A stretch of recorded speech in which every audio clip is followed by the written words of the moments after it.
Si de nombreux efforts ont été effectués en ce qui concerne la prévention des maladies infectieuses, en revanche, en ce qui concerne les maladies non transmissibles, il reste beaucoup à faire.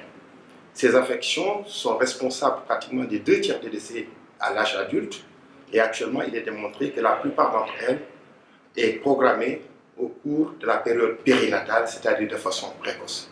C'est pourquoi, dans le cadre de la prévention, il est important d'agir durant cette période précoce et les actions qui sont menées habituellement ont un meilleur rapport coût-efficience et un retour sur investissement qui est beaucoup plus rentable.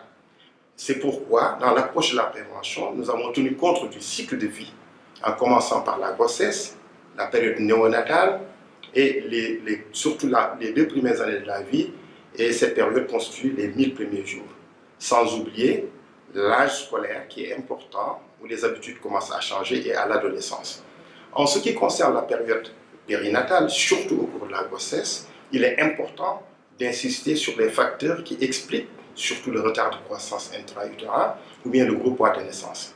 Ces 2 affections qu'on retrouve chez les nouveau-nés sont responsables de la plupart des maladies non transmissibles. Et il est important d'agir sur les facteurs qui sont associés à ces deux problèmes. En ce qui concerne le retard de croissance intra-utérin, il est démontré qu'il est associé à certaines maladies non transmissibles telles que l'obésité, le diabète de type 1, les maladies coronariennes, l'hypertension artérielle.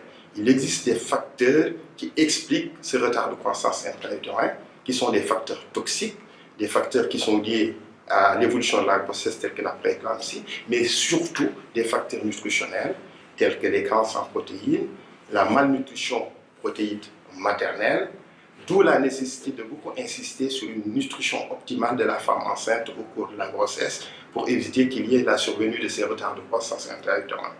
En ce qui concerne le gros poids de naissance, il est surtout associé à une prise excessive de poids de la mère au cours de la grossesse, ou bien un poids excessif de la mère au cours de la grossesse, ou bien un diabète gestationnel. Donc il faudra agir sur ces leviers pour éviter qu'un gros poids de naissance survienne et entraîner une maladie non transmissible à l'âge adulte.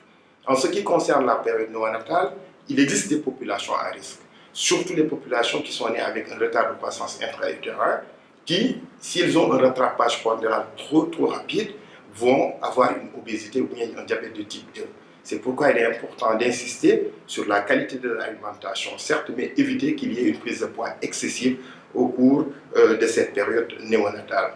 Les nouveau-nés également, à terme qu'ils sont de faible poids ou qu'ils ne soient pas de faible poids, peuvent être exposés s'ils sont diversifiés très tôt par des apports protéiques très élevés. La plupart des pays africains, les croyances culturelles croient qu'il faut apporter des protéines, des farines très tôt, avant le 6e mois, alors que les recommandations actuelles veulent que l'allaitement maternel exclusif soit privilégié jusqu'à 6 mois. Des apports protéiques élevés dans les 2 premières années de vie exposent à l'obésité ou au diabète de type 1. En ce qui concerne maintenant l'âge scolaire, il faudra insister sur des programmes scolaires. Ces programmes scolaires doivent se mener de façon concertée avec plusieurs secteurs et surtout centrés sur l'enfant et l'éducateur. Et si des stratégies sont bien menées, qui consistent au dépistage, à des informations nutritionnelles, à un accompagnement des familles, il est certain qu'on pourra éviter les états de surcharge pondérale qu'on retrouve assez souvent maintenant avec l'urbanisation et les changements d'habitude.